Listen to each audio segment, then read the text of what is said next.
Oke. Jadi sekarang Anda lagi deket sama pejabat. Oke. Anda lagi deket sama atasan. Ya boleh, bagus malah. Tapi ingat ya, kita jangan sampai lupakan kolega atau rekan kerja. Ya. Oke, teman-teman, di dalam video ini, dalam kesempatan ini saya akan berbicara tentang seni menjaga keseimbangan sosial di tempat kerja. Ya. Kita harus ingat bahwasanya jabatan itu adalah panggung sandiwara yang sangat dinamis, ya, dinamis sekali.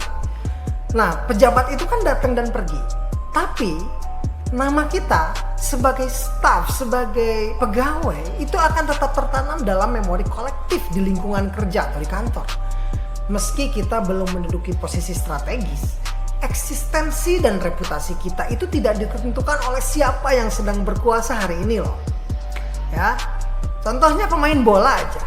Emang reputasinya itu ditentukan dari siapa pelatihnya? Kan enggak. Tapi dari bagaimana dia bisa mempertahankan permainan yang baik dengan rekan kerjanya. Begitu. Ya, tentunya si pelatihnya itu bertindak sebagai orang yang memberikan semangat. Gitu. Dan tentunya melatih dengan segala jenis skill yang dia miliki. Gitu. Jadi intinya adalah reputasi dan eksistensi kita itu tidak ditentukan oleh siapa yang sedang berkuasa hari ini, ya, tapi melainkan oleh bagaimana kita merajut hubungan dengan semua pihak, baik itu dengan atasan ataupun dengan rekan kerja.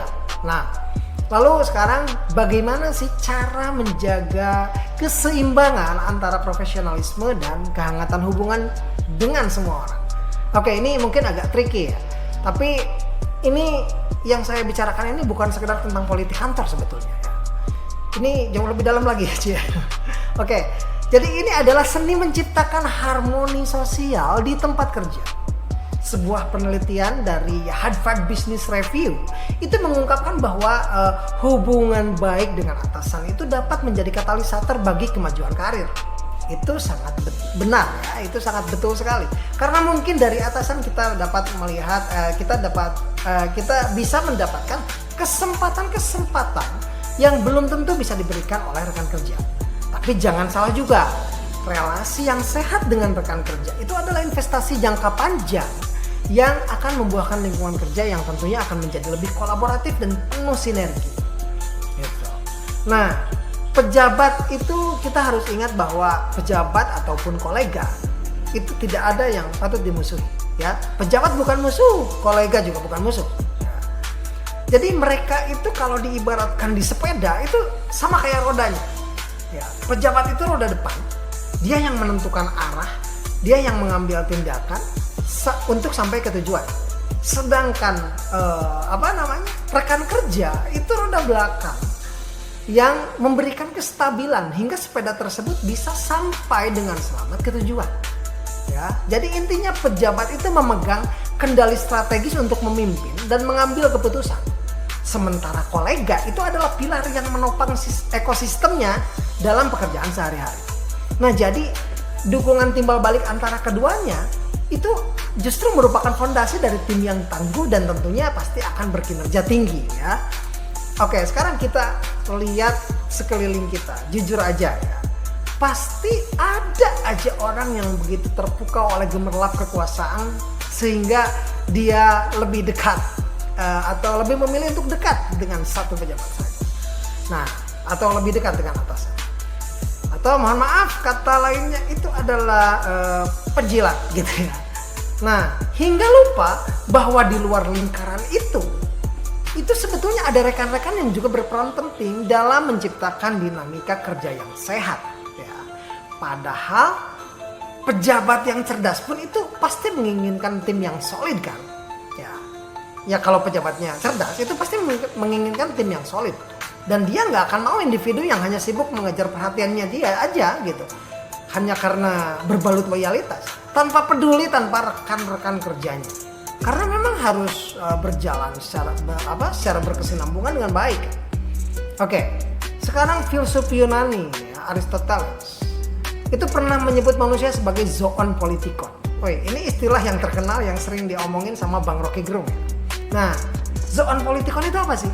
Zoon politikon itu makhluk sosial yang hidup dalam jaringan hubungan Namun ada kalanya manusia itu, kita itu terjebak dalam peran sebaliknya, yaitu zoon patronus atau makhluk yang hanya mencari perlindungan atau keuntungan pribadi aja. Ya, mohon maaf banget saya tidak menyerang siapapun. Ini bukan tuduhan ya, karena saya tidak membicarakan tentang siapa penjilatnya. Gitu. Melainkan ini adalah cermin. Ya, saya membuat konten ini, video ini itu sebagai cermin untuk kita semua.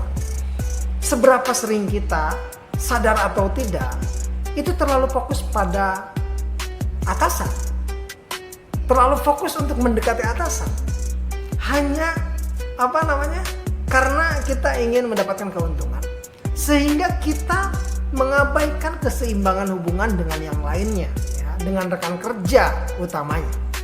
Nah, di sisi lain, pejabat yang bijak nih ya, itu pasti memahami bahwa kepemimpinan yang efektif itu tidak hanya tentang loyalitas yang diterimanya aja, tetapi juga tentang bagaimana menciptakan lingkungan kerja yang inklusif. Betul kan? Seorang pemimpin sejati itu tidak hanya dinilai dari seberapa banyak orang yang mendukungnya. Enggak, bukan dinilai dari itu. Tapi dari apa? Dari seberapa banyak orang yang merasa didukung olehnya. Ya kan? Coba tanya ke diri sendiri. Betul tidak? Nah, dalam konteks sosiologi kerja, ini tuh disebut sebagai social capital, ya, atau modal sosial yang terbentuk dari keseimbangan hubungan antara hubungan vertikal dengan atasan dan hubungan horizontal dengan kolega. Nah, jaringan sosial yang kuat itu akan menciptakan loyalitas yang tidak bergantung pada individu tertentu, melainkan pada nilai-nilai kolaborasi, kepercayaan, dan profesionalisme. Nah, pertanyaannya sekarang, bagaimana kita bisa menjaga keseimbangan ini? Apakah kita membangun kredibilitas dengan integritas atau hanya mengandalkan kedekatan pribadi aja? Karena pada akhirnya nih ya, di panggung kantor ini, di lingkungan kerja, yang bertahan itu bukanlah mereka yang hanya menempel pada satu kekuasaan saja, melainkan mereka yang mampu membangun jembatan.